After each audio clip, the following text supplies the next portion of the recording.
Hey friends, how are you doing today? Yes, it's pretty tough times for all across the people, across different time zones and different countries, with the war looming in the western part of Asia, US into the same, and Iran playing havoc across. It's really tough. The major concern of all concern today is the how the oil is going to run further, how the flow of oil will happen from the Hormuz. That's really a big question nobody knows today. And with the US trying to put the boots on the ground, it's really a scenario which we don't know what will happen today or what will happen tomorrow. Maybe within a week, we may get into some kind of clarity on where this is going to go and how it's going to affect a lot of people across multiple countries, even across the eastern regions where there is no effect on the war. It's really going to be tough life for everyone. Initially, we had a problem 4 years back with the COVID, and it affected a lot of countries, a lot of people, a lot of businesses, a lot of startups had to shut down, unfortunately, and they couldn't bring the same thing up again because after this, the scenarios changed, the conditions changed, the environment changed, and the thought process of our would-be customers also changed. And that's very important for us as startup founders to see how we can run through these times of war and set up a strategy that we don't close shop, rather than we build over that, and we are in a stage and condition that we are better set than most of the startups who didn't take the right decisions at the right time, didn't take the right risk, and was forced to shut down. We will be covering today the strategy what any startup should be adopting during a condition like this, during the wars. It's pretty difficult, yeah. It's very risky, exactly. But after all, any startup, the founder knows he's taking a risk. And the risk he's taking is with the idea that he's going to grow faster, he's going to do better than what others are doing, with the flexibility of starting up on his own, running his own company, running his own ideas, implementing them into real time, which can help this startup or the idea behind that grow faster and become $1 billion company. After all, that's the aim, goal, imagination, dream of all startup founders. You and me are the same. We are in the same boat. Now, within this small webinar of 60 minutes, I am trying to run through a strategy that the startup founders should be trying to follow, which can help them grow within these bad times and then come to a condition where they're stable and they're visible in the market, and the faster hyper growth happens as soon as the war ends, wherein your competitors are dying down.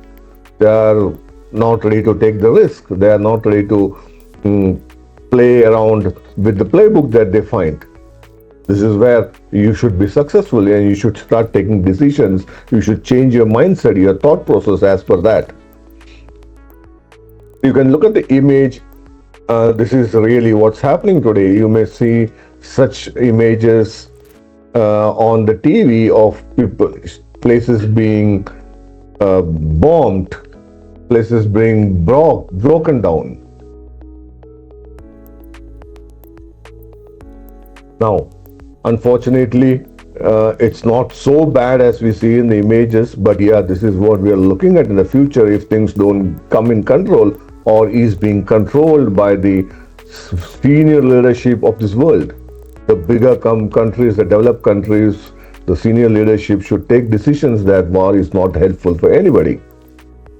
Now here, once we come to our topic of a war relating a startup, yes, I can say that the core message is any war, any crisis, or external chaos doesn't destroy a startup. It cannot kill a startup.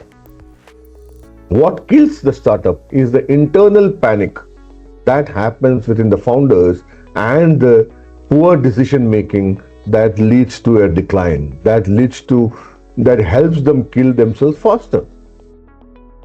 I'm not being rhetoric here, but yeah, your indecision or poor decision making and the internal panic that happens is what grooves you together towards a faster death. Let us think that in. That's the reality. The reality is the external threat or the external environment, howsoever bad it is, the world is not going to stop. It's how you respond to it. Most of the startups have a concept of reacting to it. You should not be reacting. You should be responding to that. Now, what happens? Panics, they lead to decisions that are very rushed. They lose the focus on what they should be doing, and the team breaks down. Startups that survive this crisis are the ones that stay calm. They know what they are doing. They think clearly. They don't lose the focus on what they started to do. Their executions are deliberate and decisive. They don't just take decisions on the drop of a hat. They don't take decisions on the fly. They had a plan, they had a vision, they had a set up a strategy on how their startup should go, with a lot of focus on the path of the same. Now, if the founder gets panicky and loses focus, then everything he does is going to be with the sidelined effects of the environment, of the economics, of the politics, of the war. Everything comes into picture. So look at the scenario where, as a startup founder, you want to survive. Yes? Great. Now, you should stay calm. The first thing is stay calm. Have a break of a day or two. Keep your brains cool down. Bring your blood pressure levels down. And if someone does meditation, do that. I'm not a spiritual guru, but yes, let your brains calm down. Take up your documents that you had created over a period of time for your startup. Think clearly. Don't lose focus on what you should be doing, and execute with decision. And the decision should be pretty strong decisions. Your external environment should not affect your decision making capability. Use this bad times as a turning point for you, and make sure you're getting successful. You acknowledge the challenge and then change your mindset for the survival. You know, we all human beings have a survival instinct, and that instinct comes up only when you understand that the scenario is bad and you need to be successful. You are 100% focused on your success with no other options behind you. If you lose that trait, then you're going to lose. Let's not do that. Set your mindset that you're going to be successful. Create a disciplined environment and disciplined approach towards success. Don't depend on luck. Luck is a part which plays only if you have a disciplined and consistent and focused effort towards what you're doing. Now let's do a reality check, okay? We can see around that what's happening around. You know, actually, the markets are not stable. It's unpredictable. The volatility is the new normal today. Every day, morning and the evening, you find new news is cropping up. And no one can predict with confidence what's going to happen next. No one knows. Neither you know, neither the people on the TVs who are the people debating that, they know that. It's all guesswork. And look at the second part, the investors. They are cautious. They also don't know how the market is going to react. So anybody having a money will be careful about spending it. So the money that's moving is done carefully by the investors now. They are waiting for clearer pictures, clearer visibility before putting their money in. And now, if you are a focused and disciplined and committed committed startup, the investors will surely look at you as a plus point. They want people who are committed and disciplined and who doesn't lose focus in such bad times. Those are the best people and blessed places where you can invest. Because investment is normally done on the traits of the investor to 50% and remaining only goes to what you are going to solve and to whom you are going to solve. If the first 50% is broken, you are doomed. Look at the customers now. The customers are totally confused. They don't know where to spend money. They always start thinking about ROI now. They are uncertain what to do and where to go. They are looking for clarity. This uncertainty creates a choice. Some companies are pulling back and slowing down, but the smart ones, they're using this moment to prepare and move faster when the conditions shift. So to be available and be prepared to move faster, you need to be prepared today. You need to have a discipline today. You need to have a commitment today. Your focus should not be derailed, right? So note down these things on your scribbling pad in front of you.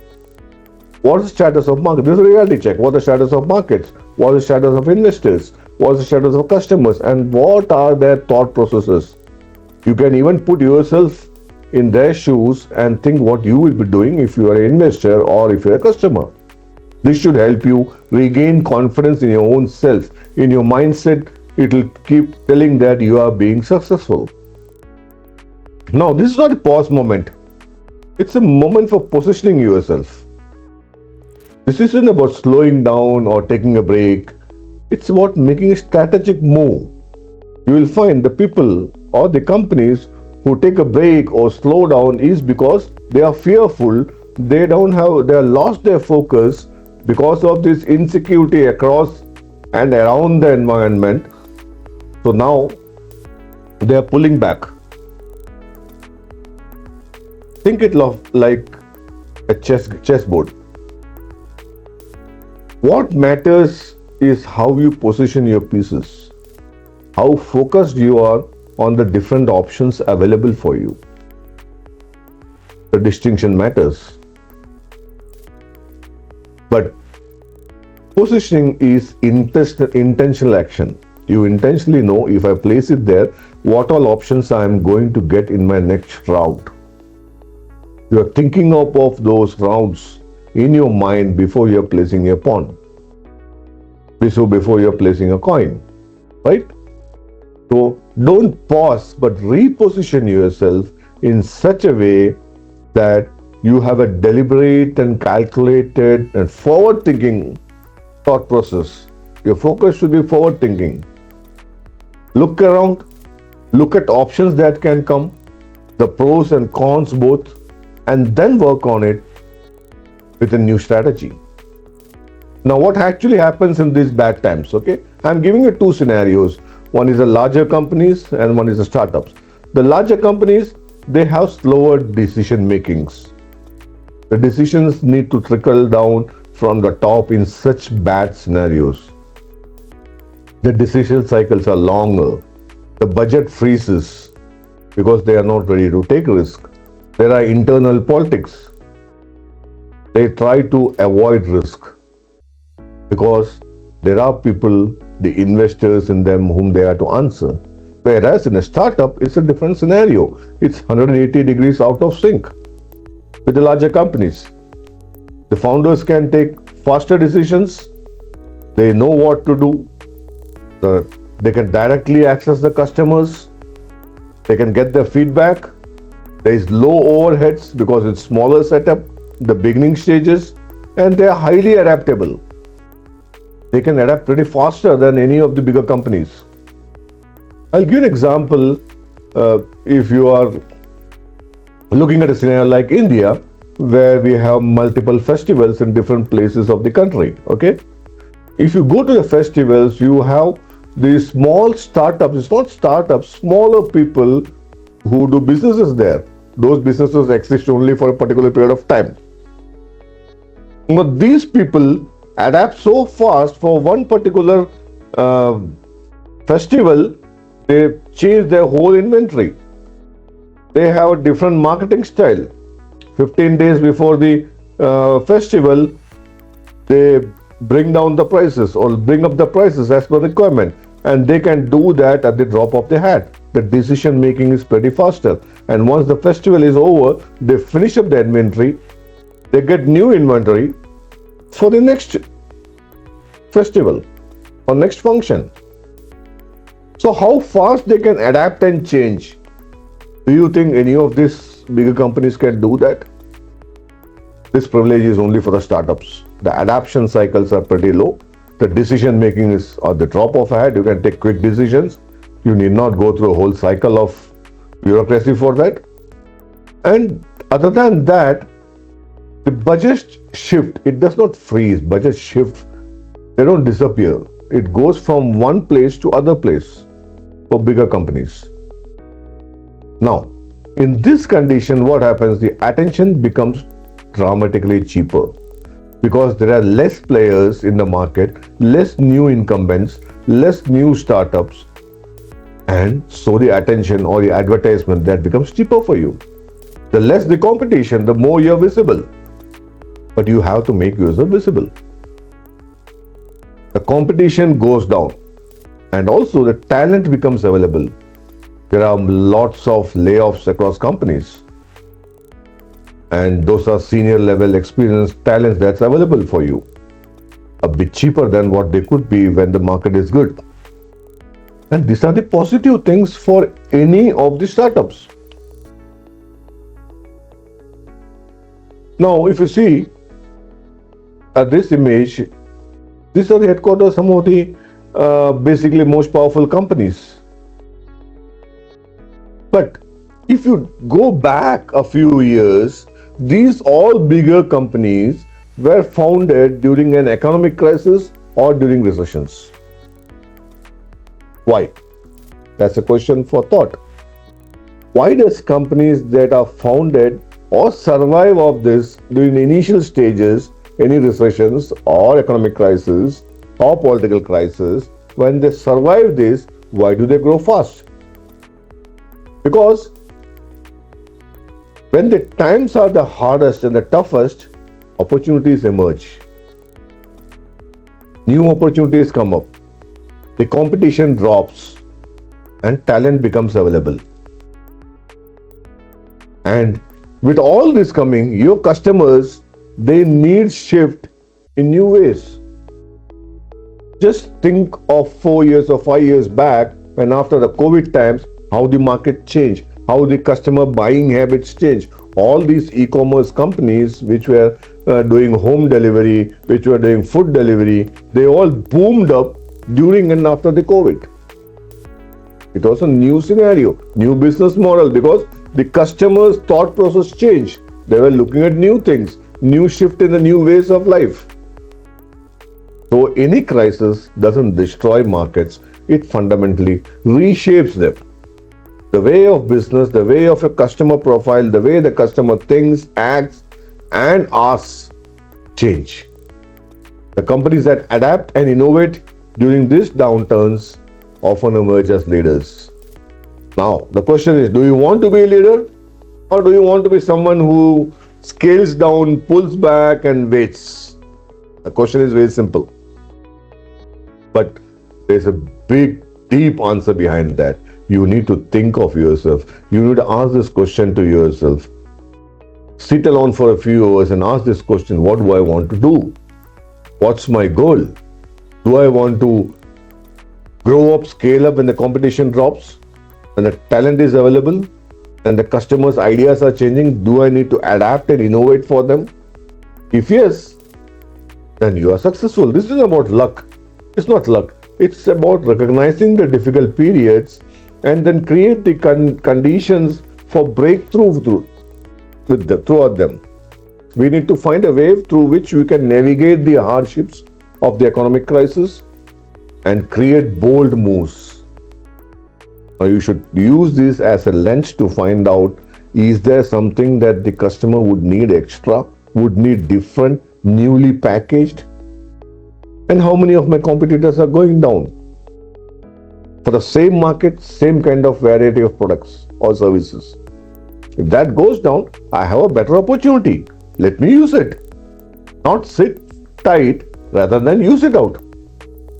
The core idea is when the market is uncertain and competitors pull back, smart people like you have an option. They have the real advantage. I'll tell you which are the three major advantages that you're going to get. One is your advertisement cost gets cheaper. Lesser competition for attention means lesser people advertising. You must have seen around the world when the market goes to recession or there is such a big economic crisis or the world is not stable, the marketing budget is the first thing that the companies cut. Maybe larger companies, maybe smaller companies. A big number of companies cut on the marketing budget. Now, what happens here? If the marketing budget is cut, the companies who are marketing, they have lesser money. If they have lesser money and lesser people, the visibility that they throw out to the customer base is the same. And you get more attention there. Your cost per ad, per presentation, per impression, per view goes down. And that's the best part for you. With a smaller money or with the same budget, you reach out to more people. Isn't that exciting? Isn't that what you wanted? Now, second is a talent. You find it difficult when you want to scale because hiring is the biggest concern of any company who is into technology. And especially with the AI cropping up, with a lot of hype about AI, it is very difficult to get the right people you want with you. But with these scenarios, recessions, a lot of companies who are pulled down the marketing budget in the first phase reduce on the talent the second phase, because they have to cut the cost. They are planning of, they are laying down a strategy for survival and not growth. And these times you have more people, more talent available for you. Isn't that what you're looking for? And then what happens? The buyers, they actively seek reliable and problem-saving partners, not the hype machines. Lot of marketing, lot of hype created over the internet, over the media for companies when the world is stable, when the budgets are higher, is good when everything looks good. When things start looking bad, the people look at the ROI, the customers look at double ROI, how they can get maximum to solve their problem, not the bells and whistles around it. They just want a solution, and that's what is they're looking at. If you can catch hold of these customers at this point of time, then you are the right person. During those times, the customers don't run behind shiny objects. They run behind the partners who are stable and they can trust. They want someone who can solve their problems, not hype. Hype looks good when everything is great, not during bad times. So this is the hidden opportunity that any startup who want to really focus, be consistent and grow can utilize during these bad times. Have you ever thought of that? Write down these 3 points on your diary and think over it during a weekend. Really, what is it? And really, is it right? And if this is right, how can you utilize it to my benefit? And give customers what they want and build a group of loyal customers, because if any customer hangs on with you during bad times, he is the most loyal customer who will hang on with you for a long time, because he has created and placed a trust on you, and trust is what runs the world. Sounds great? Now, the buyer shift, what happens from the growth story, they come to the problem solving. Have you heard this? Before the crisis, if you are talking to some customers, they look at vanity things. I want that dashboard, I want this colors, I want this reports, blah blah, lot of things, variety things he'll ask for. But during this crisis, they become rational. They cut out the bells and whistles and double down on the ROI. They ask for exactly the solution to their pain. So there's an example like before they used to say, this sounds exciting, but once now the problem is there, the environment is bad, now they are saying, does this solve my problem? Is my urgent problem that can be solved by this? Or it's something which is not urgent, it can be bypassed.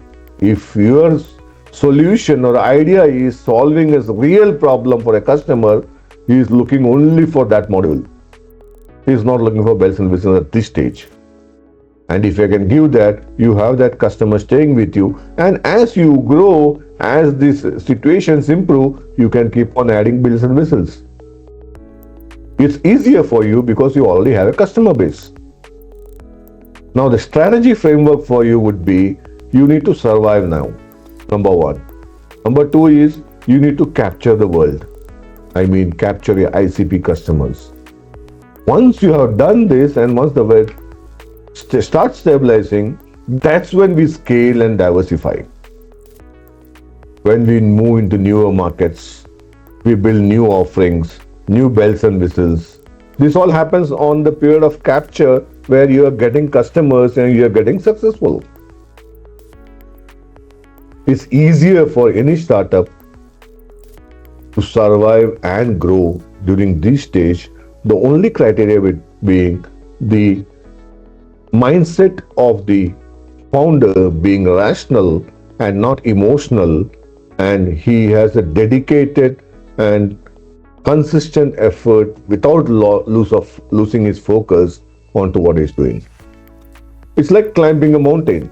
You see, what is survival? On the bottom of the mountain, you put up tent, stay there. You can see on the picture. You stay there. And during these bad times, you do the climb. You're trying to capture the top of that. And once you reach the top, you have a lot of customers with you, then you are scaling. You can scale into different geographies, different markets. That's normal. But these are the times when you should learn to survive and capture the market. Because capturing a market in these times is the easiest with the least amount of bells and whistles as demanded by customers. They won't ask for that. They would ask for the bare minimum skeleton. Give that. You have that. Now, one is the survival for you. Second, the stability you need to get. Now, what you need to do, I'll give three basic things that you, as a phase one, what you need to sit and do is every dollar we spend is burning out our runway. And every dollar you are saving in a week is extending your runway by another week. And this runway, the longer the runway you have, the more you can survive. The more time you have to stabilize yourself. So don't waste any dollar. Get the right people. Get the right technology done up. Don't look at adding bells and whistles. Solve the real great problem of a customer. Focus on the core content, core product, not on add-ons. And then talk to your customers and get them on board. Complexity is the enemy of survival. Complexity is good when you're on the top. Initial surviving stage, complexity is your death. It's your killer. It can kill you fast. Same way, leaky buckets that you have, the leakages in technology, leakages in dollars, leakages in your time, everything is so important. Don't do anything before you fix these leakages. Whatever you have in your bucket, block the leaks so that they stay with you before chasing for new things. That's what in the business world we say optimization. You need to optimize your bucket in a way that whatever water you get in your bucket stays with you and doesn't leak out to the holes or leakages. And that is what you need to fix first. Your retention of customer is what you need to fix first. Don't run behind new customers. Retain what you have and then get new customers. This is the first and most important in any business world that's taught in bigger and senior level business classes. We are having it here. Now, capture why others slow down. This is the phase 2 of that. Now you have retained your bucket, you have made sure leakages are closed, your money is not burning, you're extending your runway. Now, double down on the outreach. Why, you say? You have been spending $100 till now. With those $100, you can get 1x. You could get 1x reach. Now, in these times, you can get 2x reach. But what you do is double down on expenses of marketing, visibility, make it 4x or 6x. Now, why? The question is, why do in these bad times I should spend on marketing? The reason is, unless you are visible, nobody knows about you. You are killing your own self. You are killing your own service or product. You need to be visible to your customer base. And for that, this is the loudest time to be in a room because there are lesser players in the market. Your competitors just went quiet. They have cut on their marketing budget. And if you increase that, you are more visible than anybody else because the market is less noisy now. There is less noise that's being created by the market. And target competitors, unhappy customers. If there is a way you can do that, you target the unhappy customers of your competitors, and that can be done through more visibility and more marketing. Disruption always creates defectors, we all know, in all worlds. Be there with a better answer when they start looking. And they are with you. And if these bad times when your competitor is already slowed down, they are gone quiet, and you are doing it great, the people start trusting you more. They start believing in your capabilities more. They know that someone who is doing a marketing is being more visible today, is more capable, more strong, more focused. That's the only reason he's standing on today. Else he must have gone dead. And that thing is what attracts the customers to you. Build a trust-based messaging. Lead with results, stability, and clarity. Don't show them features or roadmaps. Nobody is interested about those. Nobody is interested about your future roadmaps. Nobody is interested about features, new bells and whistles during these bad times. Okay, not ever. They're not talking about ever. During these times, nobody is interested about that. They are interested to talk and meet and work with people who have stability, who has clarity, and who can show you results. This is what a customer looks at. Do that. Once you are at this stage, you have a set of customers with you, you have a bare minimum product that they have been using, they have been paying you for that. Now, when the market expands or market recovers, boom, you start expanding pretty fast. When the confidence returns, you be in the market with your set of customers who can talk about you, who can recommend you, who can give a testimonial for you. You will be scaling faster than the latecomers. As you should, because you already been running. You need not start from zero. The people who are latecomers who are coming now, they're starting from zero. You're already way ahead of them. Keep the sprint, keep the speed, and you grow faster. Because your brand trust is already built. You have the customers. They can recommend and bring in other people to you. And they do that. To that be done, during the lean times, you should be available to them. So the people who recover from this recession or economic crisis or war, they are the guys who go faster. Their scaling is pretty fast. There's a saying, don't grow fast, grow ready. You should be ready when the market is looking at you. Now, the tactical playbook for you. What to do right now? That's the biggest question. I told you all these things. Now, you must be again thinking, what should I do? Now, right now, I'll tell you a few things, 4 5 things that you can write down and implement it today. Number one is narrow down your ICP. Go smaller, not bigger. Focus on urgent buyers only. Work on your ICP, focus on the urgent buyers, narrow down to a small geographical location where you can hit them, where you can meet them, where you can reach them out, even if it is online. Number one is narrow down and build a lean MVP. As I told you earlier also, solve the critical problems. No fancy features. Nobody needs that. At this stage, nobody needs that. Solve the critical problem and speed over perfection. Never be a perfectionist. It doesn't work in this world. People who don't have that much of time for you to play around with. Give weekly shipments, weekly updates, weekly add-ons to your customers. You talk to your users directly. You will get more feedback. If you talk to 20 or 30 users as a founder, you will get more feedback and important feedback which can be put in the next iteration rather than putting a survey.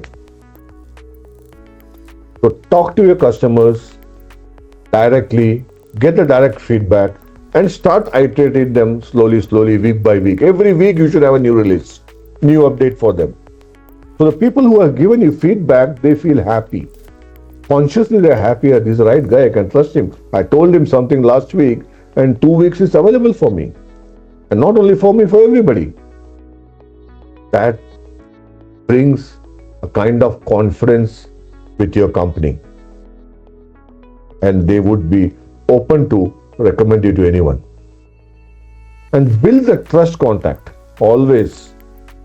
Any customer, you cannot sell to a customer. You can only make him take a decision to buy. And how does that happen? That happens when you show stability, you show clarity and real results. Not once, and it has to be regularly going to him. Because every customer has a very small memory span. It's not that customers forget, but in these domains, the memory span of customers are very low. If you keep on touching base with them, they keep on remembering you. If they don't need today, tomorrow when they need you, they will remember you. If you keep on giving new results, real results, clarity, stability, regular basis, you give them iterations on regular basis, it will be on the top of their mind. Anybody talking of that, they will tell your name. This is one of the best sales strategies that you can use. Keep on being visible to you wherever they go. There was an old advertisement done by Vodafone. No, Hutch. I think it's Hutch. It's already gone now. It's a telecom company. They built a small advertisement, a boy running around and a small puppy following it. The end is, we follow wherever you go. Isn't it? So same way, the customers will follow us wherever we go if we keep on updating them. So we should always be available for the customer. Any point of time, we should showcase what we are doing, how we are keeping things moving, what updates we are bringing in. Keep on doing that. And finally, you should have a strong distribution mechanism. If it is a product, a proper dealership, retailer's concept. If it is a digital version, make sure you reach directly to customers. You have partnerships with different groups. You have community-led groups. All those things should be, a proper distribution strategy should be there for your products and services. Then only customer can know you, they can reach you when they need you. So focus on direct outreach because paid ads are expensive. But paid ads are cheaper today because a lot of your competitors have dropped down. So use both. Use paid ads and also direct outreach which you can help you. Find strategic partners. There may be influencers. There may be people who can reach out to multiple groups, thousands of people together over some channel. Use them. to showcase your product, to showcase your services. Now, this is the stage where you should know what you should be doing. Building a product is fine. It should be only the minimum viable product that's required to solve the problem, an immediate and urgent problem of the customer base. You should stop there. Then what you should build is build demand. And that's always marketing. Spend less time in the lab, we say, spend less time in the lab, but spend more time on the market. Get out into the market. Have genuine conversations. Have get-togethers if that's possible in coffee shops. Talk to people. Arrange small meetings or small groups. So human connection is what can help you grow more, create more demand. Now, we have been doing what you should be doing now. We have been talking about that. Now, these are the 4 major mistakes, if done by any startup founder, is going to help him die. He is going to push him die. He is going to support him die. Now, I know you are not one of the founders who is looking at dying, but are looking at growing. That's the reason you have been staying with me till now. You are watching this part of the screen just because you have decided you want to grow. You have decided that you will focus on one thing. You have decided that you will be having a discipline and regular focus and effort onto the same thing. You will not change that. Your commitment will be on the top level. Now, take care you don't do these 4 things and be away from this. Number 1, waiting for clarity. Okay, you don't wait for clarity. What will happen, what I can give, what the customers. Those homeworks have already been done. Don't wait on clarity from the environment. What's going to happen tomorrow? When is the war going to stop? What will the outcome of the war? As for past and future, forget it. What you need to do is take action. Your movements, your action creates signals from the customer base, and those are the signals you should be taking and deciding on. You cannot decide everything on what a customer will like, what he will take, how he will use it. You will find some customers who are using one of your applications for totally a different purpose. You must not have thought about that. So, get signals from the market. The number 2 is overbuilding the product. The market doesn't care about your roadmap right now. It cares about relief. It wants a painkiller. If you can give a painkiller, it will take it. If you are giving a set of vitamins saying that take this vitamin whole course for next 20 days, your headache will go, he will not go for that. Even though it is good for his health, he will not go for that. He will go for a one-stop painkiller. And that is what he should be giving it now. Then, cutting visibility. Never do that. As I told you earlier also, marketing is very important. You need to spend money on marketing. You need to focus on marketing. You should have proper strategy for marketing. If people can't see you, you don't exist. Very simple.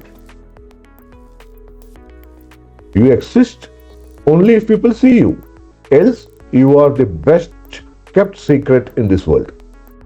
No one other than you know that what you are doing and for whom you are doing. Only you know. So, don't cut down on visibility.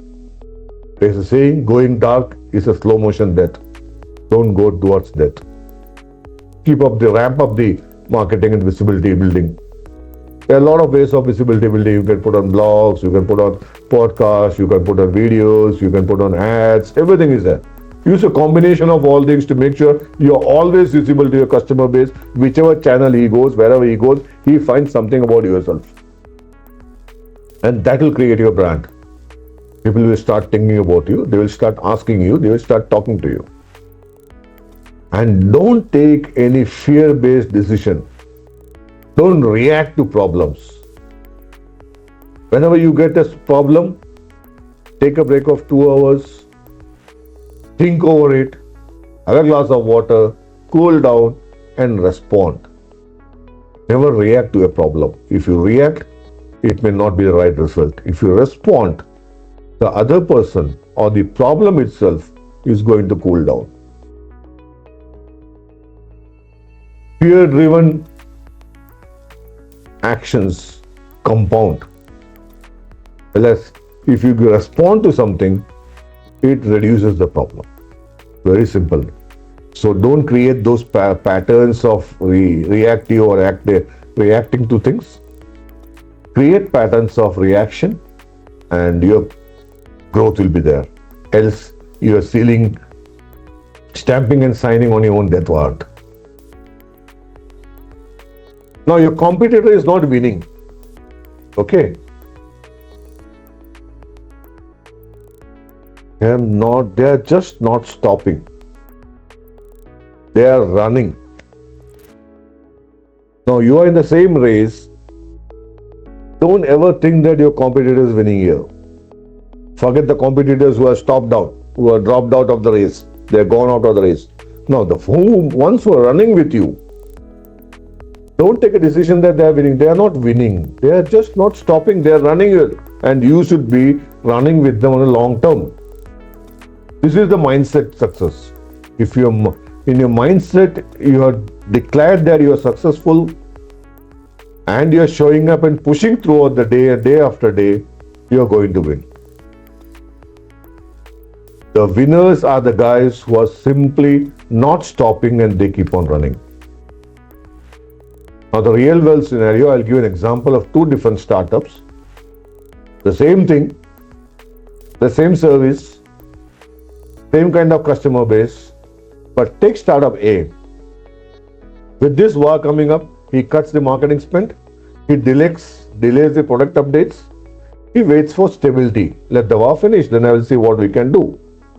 Whereas startup B, people like you and me, we talk to users daily, at least weekly.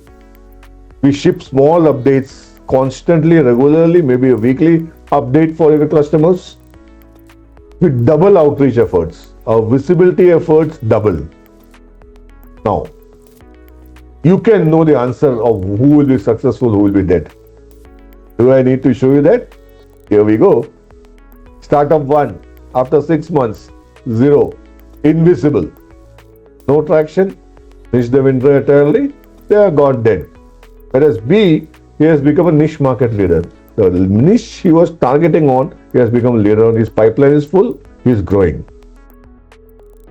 The lesson here is speed during uncertainty is dominance when the dust settles.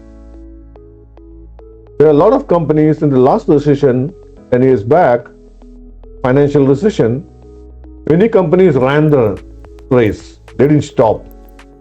They are still running it, going good. But the ones who stopped and started looking around, they're dead. Now you know where you want to be. I'm sure you want to be startup B, so you're here. So let's take it further. Now your checklist during the war. Number 1, are you talking to users weekly? Make a checklist, tick every day. How many people you spoke to? Are you shipping fast? Check if there is any releases going every week from your team. Make sure it goes. Number 3, staying visible. How much of your marketing is going good? How many people are seeing it? What are the impressions? What are the views? How many comments? Respond to the comments. Make sure someone in your team responds to the comments. Respond to the queries. Are you solving only urgent problems or putting up bells and whistles? It's a very senior and serious management decision that needs to be taken by the founder. No one else. He needs to bifurcate which are urgent problems and which are bells and whistles, and do only the urgent things. Make a paper, take a print, do a daily check on this. While others protecting their money, protecting their IP, you're positioning yourself for when the market stabilizes. And during this positioning, the strategic play that you're going is you are getting your niche customers to start using your product, the bare minimum product, and then paying you for that. And slowly your customer base is growing because you are being more visible. And this is about not reacting to threats, but proactively shaping your future. Protection versus positioning is fundamentally different. You need to know that. Everything you can't be protecting. Sometimes you have to start positioning yourself in a way that people start looking at you, looking towards you for support. The final truth here is startups don't fail because of war. They fail because they stop moving when others do. In other ways, they fail because they have the war going inside themselves. They are not able to take a decision. They are not able to focus on something. They are afraid, fearful of taking decisions. They are not talking to customers because they are not confident on themselves. They are not confident on their product and service. They are not confident on the ICP because they don't talk to. Very simple. So what do you want to do? You want to fail or be successful? If you want to be successful, let's go back this webinar. Noted, you have the points noted down. Run through it, implement it. Let's get successful. What do you think now? Right?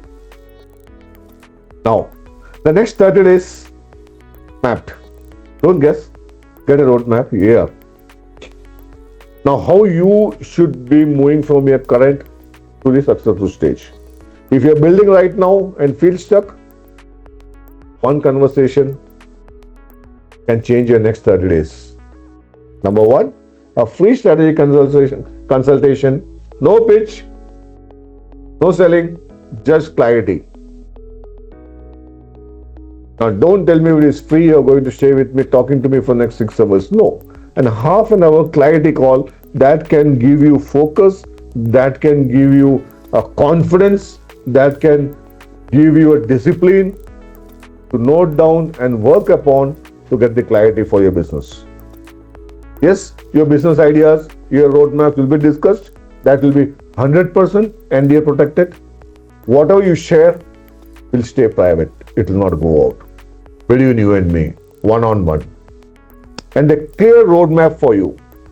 The exact next steps that you need to do or take in the next 30 days.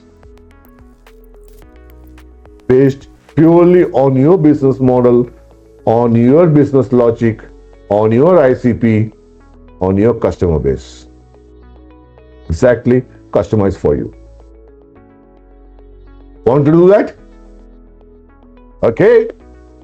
Visit my website and also you will find that the descriptions below. And also set up a time for a meeting and let's do that. I have been to this domain for more than a decade, helping startups build MVP, get validated customers, get capitals, and then scale. You want to be one of them? Let's get in touch. Okay? Have a great day. No fear. This is going to subside soon. Today's scenarios, today's war is going to subside soon. Just hang on to your last breath and you will find yourself successful. Thank you.